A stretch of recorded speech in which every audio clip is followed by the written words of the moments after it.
What's up, guys? I'm Zach. I'm TJ. We're in the band called Sleep On It, and you're watching Ambi. Hey everyone, it's Alicia, and I would like to welcome you to my interview with Sleep On It. Hello. How you doing? Hello. I'm fantastic. How are you two doing? Doing very well. Yeah? Very well. Happy to be in Toronto. I was about to say, Warped Tour. How's it going down for you guys? It's been great. Today, I believe, is the first week for us. It's the end of the first week. We jumped on in Nashville, so we just kind of been getting into our groove, and I think we finally found it within the last couple days. We got bumped up to main stage the other day, which was absolutely fantastic. That was quite the experience for us. But yeah, we're just kind of we're stoked to be here. We're part of the last Cross Country Vans Warped Tour. It's every kid's dream come true. So we're just kind of hanging out and having the best time we can. It's a little bittersweet, eh? Kind of knowing it's the last I one. talk about it on stage every day about how sad it is that like something this prevalent in our upbringing is now gone, especially like not even just as a band but as people. Like Warped Tour was such a big part of me growing up as well as the rest of the guys. So it's such a sad thing to see that we're not going to have it anymore. But yeah, so we're just kind of reveling in every day and making sure that we kind of do our best to make sure every day is the best we can make it. You mentioned upbringing there, and Warped Tour is the first festival for a lot of kids out there. So for you, what were the first concerts or festivals that you went to? Well, Warped Tour was definitely one of them. I went to my first one when I was 16, I think. Nice. It just kind of like, to me, when you're young and you go to Warped Tour, it kind of just opens your eyes to how many bands there are and this kind of like this whole world. So I think that like that's something that's like unique about Warped Tour that I think is going to be lost a little bit when it goes away. But yeah, that was one of my first shows ever was Warped Tour. Warped Tour was a little later in life for me. My first show ever was I saw Fall Out Boy in a basement when I was 9 years old. That's cool. Yeah, which was crazy. So that was a weird start for me. But no, Warped Tour was definitely, I started going to Warped around like 11 or 12 with like older siblings and friends and stuff like that. And I kind of have to rally off what TJ said, and it's going to be a very sorely missed thing, mostly because of you have such an eclectic collection of music at Warped Tour every year, and that's how a lot of people find out about bands outside of the genre that they kind of stick to. It's where a lot of like pop punk kids find their hardcore bands and vice versa, and there's always that kind of random pop artist that's thrown in every once in a while, which is really cool. So it's just a really cool thing that I think was taken for granted the last few years that's going to be missed when it's gone. Well, you mentioned cool things there, and something cool that you guys did was the one-shot, one-take video for New Way Home off of Overexposed. How difficult? That kind of answers it. How difficult was that? It actually wasn't all that hard. It wasn't? It was just really stressful, because like we... Know your placements, right? Yeah, we had like enough canvases for 3 shots, or for 3 takes of the video. So it was just kind of like, hopefully one of them is good enough to use, otherwise we kind of just got to pick one, I guess. So...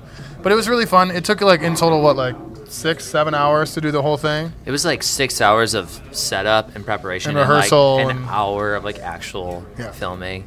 Yeah. All the hard work was for the director and the camera guy. We just kind of had Victor. fun. Yeah. Victor was the savior of the whole thing. He was the one who did the Steadicam work, and they literally found him like last minute, and he had to memorize like the walking map for the whole thing, and it was just like probably 5'4". Yeah, he's like pretty tiny dude with this like huge like body just camera. massive body camera rig, and he was just crushing it. Sounds intense. Yeah, so it was a fun experience. It was Cool. It was the best video I've ever worked on. So I thought it was absolutely great. And people are actually painting, you guys performing in the video, and I love all the different interpretations that you end up seeing on the canvases. For you guys though, either of you paint or kind of into that aspect of art? I could like color by number, but that's about it. Me too. I used to a lot more like when I was younger, like in high school. I really liked doing it. Not so much now, but I still enjoy like drawing, I guess, from time to time. I also do like photography and stuff, so we do like other stuff outside of just music. Yeah. I know a big aspect of Overexposed is the fact that you took a chance being in a band, and was that really scary for you at first? Because I kind of did the same thing where I didn't go right into university or college. I decided to become an interviewer. So at first when you took that leap, when you decided to write about it, I mean, was that a bit freaky? Yes. Yeah? Short answer, yes. I mean, it was. It's always a gamble, you know. It's so... I mean, I don't know if this is the right way to say this. It's so easy to go to college in a way, you know? I know what you mean. Like it's mentally it's just like, yeah, this is what I'm supposed to do. I graduate high school and then I go to college. But I mean, I've been doing this since I was 13, 12. Like I've been playing music and wanting to do music for more than half of my life at this point. So for me, it was a no-brainer that when I graduated high school, it's like now that I actually can take the time to dedicate to touring and going around the country and trying to actually engage with fans that are outside of the Chicagoland area for me. I just did it. It was a no-brainer for me to just jump headfirst into the unknown. How about for yourself?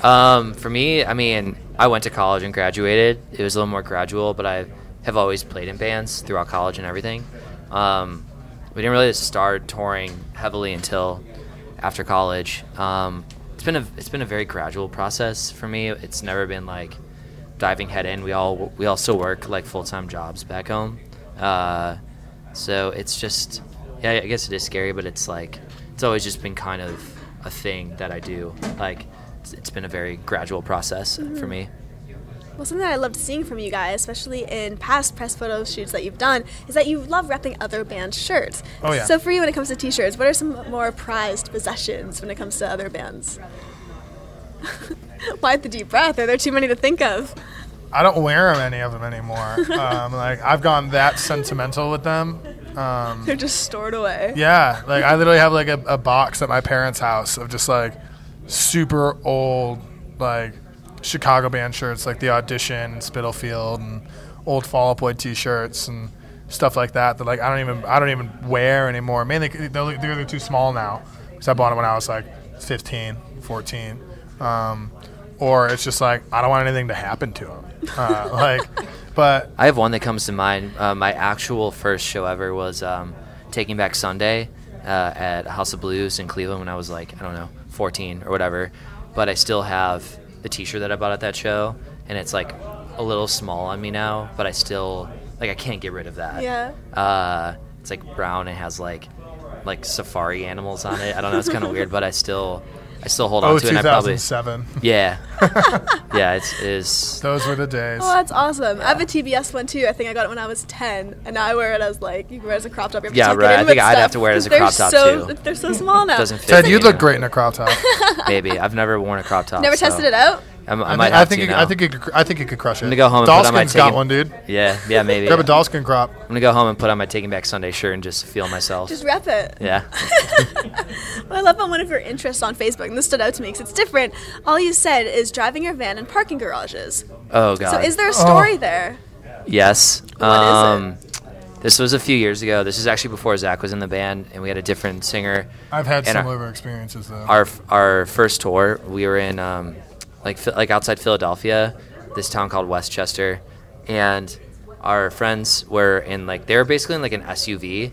So they were like, hey, we're like chilling on top of this parking garage, come meet us. And we had like a conversion van and like trailer and stuff. We're like, okay, cool. So we go into this parking garage and it's like 6 stories tall. And we asked the guy at the front, we're like, hey, can we get up there with a van and trailer? And he like looks at us, he's like, yeah, I think so.